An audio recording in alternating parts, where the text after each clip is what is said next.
Welcome to day three. I'm going to admit, first time I've been to Las Vegas, so it's been a bit of a shell-shocking week.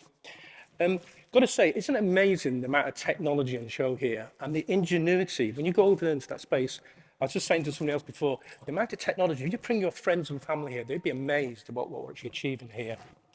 So I head up digital service innovation in Cambridge Consultants, and you probably already detected I've got an English accent. So if anybody can work out where I'm from, come and find me at the end, and there might be a small prize to work that out.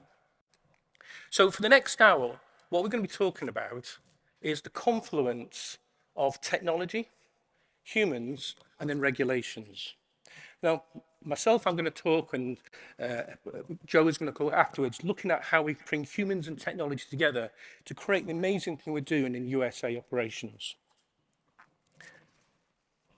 So I think the first thing to say, it's just incredible the variety of people and skills we have in the room. This is going to be a $30 billion industry by 2030 by all accounts. But it's amazing the mix of skills that we have, from the engineering, the pilots, to fly, the approvals of operations, from the connectivity, the infrastructure, the traffic management we have to have an economic infrastructure to do that, through to the third part, the service providers, the people with the ideas of what to do with the payloads, to come up with the applications and ideas on this amazing platform. So Cambridge Consultants, where I'm from, we are a technology innovation company, which is a mixture of researchers, engineers, and scientists that are attracted to all three of these things. Our journey into UAS started about 5 years ago when we did our first client did a BV loss mission to look at detecting methane on the offshore platforms in the North Sea, a BV loss distance of 100 miles. But really, we can track our involvement back even further from the work we've done with Iridium to help design the network, which we'll use in this case here. Now, myself personally, I'm actually from that third group. I'm not from the aviation industry. I sit at the back of the plane, not the front of the plane. But I've got 30 years of experience developing digital services and new applications.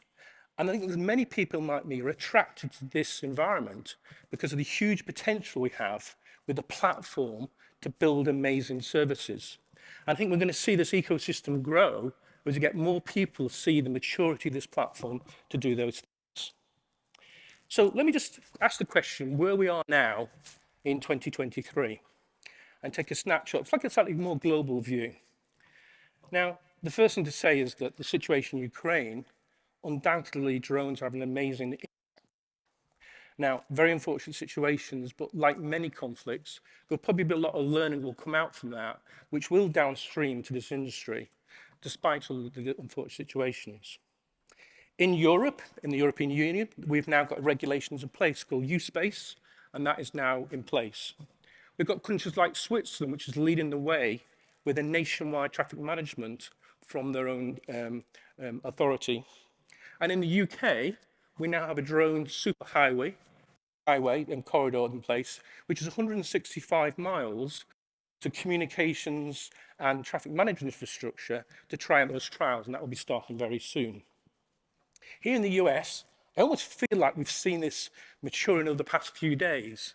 We had the wonderful work of the ARC and the new ARC Charter, and I think we're moving forward on Part 108.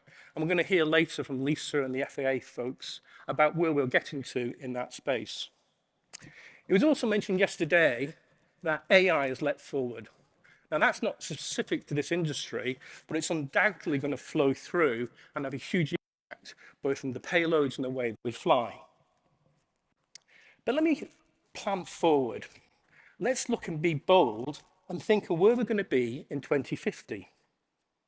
I believe we'll have everything everywhere, any payload to any place. We will crack and have a single integrated aviation regulation. It will happen. We'll have full autonomy. We'll have integrated multimodal transport. We will have bridged the digital and physical world, not to create just digital twins, integrated industrial metaverse. Now, indeed, we have clients who ask us this very question, so people do contemplate this. Now, one of the things that we do is we backcast. We say, if that's 2050, let's half the time again, half the time, and then let's work out what we do tomorrow. So here's the things I think will be really key to actually move us forward. Now, the background to this is this growth infrastructure and regulation that is taking place. But there's three key things that I believe is important. Firstly is the importance of autonomy. That is going to change the economic way that we make this thing work. The second is data. Now, in terms of payloads, clearly with carrying passengers and carrying goods will come about. But the most immediate opportunity is with sensors, and more importantly, the data and the value we get from those sensors. And the third part, which is a kind of theme of this morning really, is to understand how all this relates to humans, the people who operate alongside these drones, or their jobs are being changed or augmented because of it. So let me look a bit more detail of each of these three. So firstly, the key thing about drones is giving us access to places that we don't want humans to normally go to. They're too dangerous. Or going to places we can't normally get to, or indeed places we've not even been. And the access and sensors gives us data. Now, data is not the end goal. What we need to do is get to value. So it's either somebody having the insights of that data, somebody building the services upon that data, or if you don't know, you can't do it, let somebody else have it and provide the APIs. Now, in some of the sessions yesterday, this came up. One of the important questions is the sovereignty of that data. She has the rights to exploit and get the value from that data. That's a key question we need to be looking forward. Now, the second thing is autonomy. And I think we've heard the phrase autonomous quite a few days this week. And quite often what people are talking about is autopilot and waypoints. I think really we need to do is embrace the case that truly autonomous, people doing, and where our vehicles are doing dynamic detect and avoid, is absolutely crucial. Because that will help us change the economics. We move from pilot in the loop to pilot on the loop and being able to control multiple missions. It will radically change the economies of this industry. I'll also argue that autonomy can help implement regulations better. We can encode those rules, which leads also to better safety. Now, when looking around, we often see single vehicles. I'd like to speak now to the value of the fleet by having multiple vehicles involved in a mission. In any case, that's the way humans work. We work in teams, and that's the way we'll see it as well. So in that sense, we can have collaboration. Each element of the fleet, or squadron if you like, can be taking a different role to do a different job. It could be that one drone is relaying the communications while another one has got a video sensor, another one has got an electromagnetic sensor. It gives us scalability with a fleet. We can cover bigger distances, longer pipelines, more of a field, quicker. And it gives us resilience. It could be that some of the sensors of the payloads, hopefully the drones don't fail themselves, but the actual payloads fail. It gives resilience to make sure that mission is complete. So we thought this was such an interesting area that we've been doing some research experimentation to look at this full autonomy. And I'm going to show you a short video in a second of this in action. So just before the show, make it very clear, this is not a product. What we're about is helping challenge ourselves to make sure we are able to support and develop the future steps forward. So what you're going to see here is a mission which is truly autonomous. It's driven by reinforcement learning, and they're given a goal to inspect a model 5G. You can tell it's a model in a second, I'm sure you will. And the idea is that they've got to surround that case. And when you see this fly now, there is no flight path. That flight path is determined every single time. So there's 3 here. It's indoors, as you can see. It could be 300. That's only restricted by the size of our lab, as you can see here. What they're now doing is moving towards a target destination. There are 2 levels of AI. One at a drone level, which is making sure they don't bump into anything. And at the second, and at the fleet level, where they are trying to make sure that the objective, which is to surround that 5G channel, is achieved. So the actual AI of the fleet is distributed across all of them.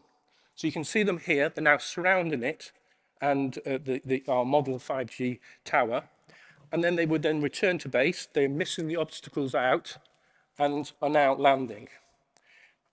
So that's a technology experiment. We have been able to prove that these algorithms work effectively, and we will be with clients starting to move out to deploy these in different situations. Interestingly, the algorithms and capability here is not restricted just to UAVs. It can be any sort of robotic or video capability. Now, third aspect I want to look at is the human factor. How does this technology truly deliver beneficial and not be scary tech? If you see a drone, it cannot be a scary thing. Let's identify three groups of people. Firstly, when we think about pilots and we really tackle this challenge of BV loss, they need to have the confidence about how they operate remotely, the situational awareness that that drone is safe. And we're thinking about the mission operatives. And these are the people, in a way, whose jobs we're replacing. Now, hopefully those jobs are the ones which are dangerous or unliked. What they need to do is either feel that the drone is helping them. We need to raise the value of human work such that the humans are doing more valuable things and the humans feel confident that they can work either alongside a drone or displaced by that drone. The third thing is the end users. And really this is perhaps the most critical thing. How do we feel safe? When you see a drone in the air, the question you ask is, what is it doing? Who's behind it? What's happened to the data that's being collected?